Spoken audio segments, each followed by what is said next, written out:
Far away, see the lights on the other side. I'm going to get there and hope we will meet there.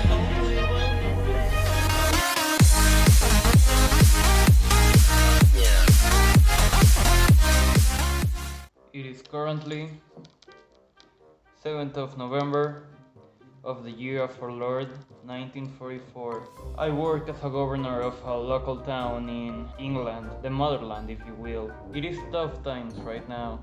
With the war on the Eastern Front, Germany has just captured France and it makes my work all the more difficult. We need to give our people food, feed the hungry, educate the kids. At the same time, we need to maintain a level of production to support the war effort. It is quite a complicated situation, if you will.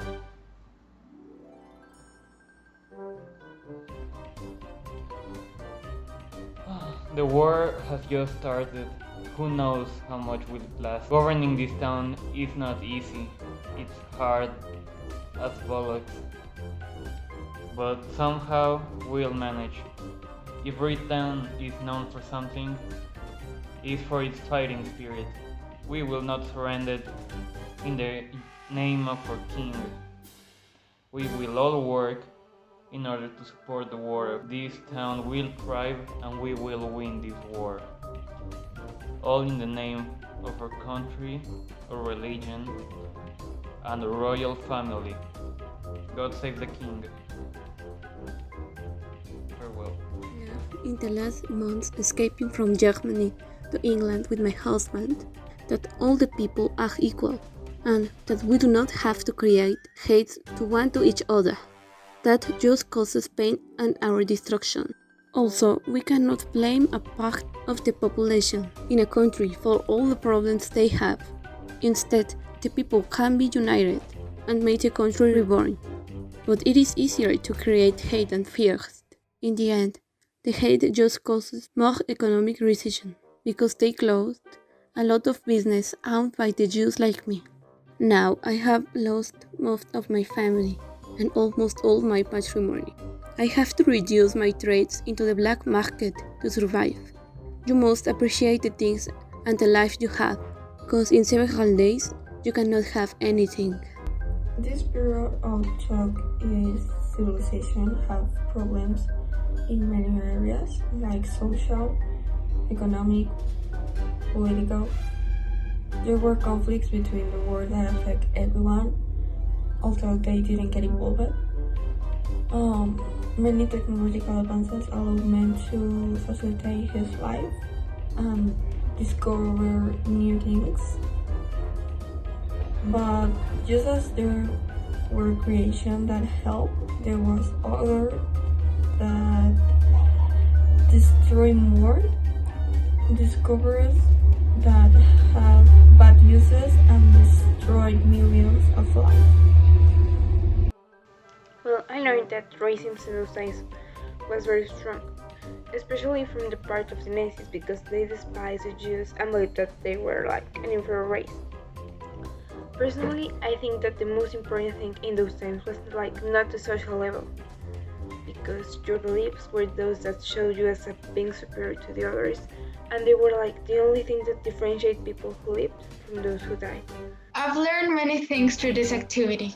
It was pretty interesting to investigate about this stage of evolution and also about this particular historical event we chose.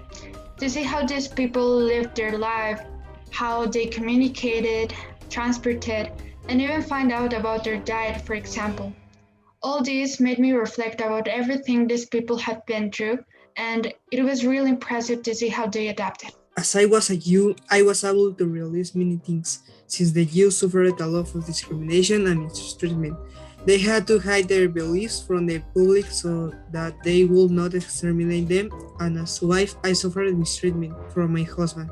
However, it was because of the situation we had to be together. Our economic situation was very difficult, and eating something was quite important.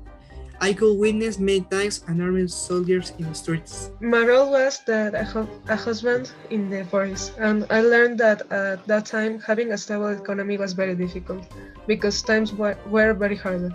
Keeping the family together was probably quite a challenge. Being Jews, we weren't allowed to believe in a religion, and going to work, I was afraid that I wouldn't be able to get home that night just because I thought differently from them. Okay, so what I learned about this activity was that every society in each time is different. I mean, not every time and every people is going to be always the same. Evolution is something important about our life, and we have to keep in mind that maybe someday in the future, the way that we are right here, right now, in this moment, is not going to be the same in 2, maybe 3 years. It's not going to be the same. We always have to keep that in mind, and we don't have to make a huge show about this thing. You know, we have to be open-minded. That's what I'm trying to say. If we are open-minded, we are going to accept every culture in the world and everything that has changed over time, and we consider it as evolution.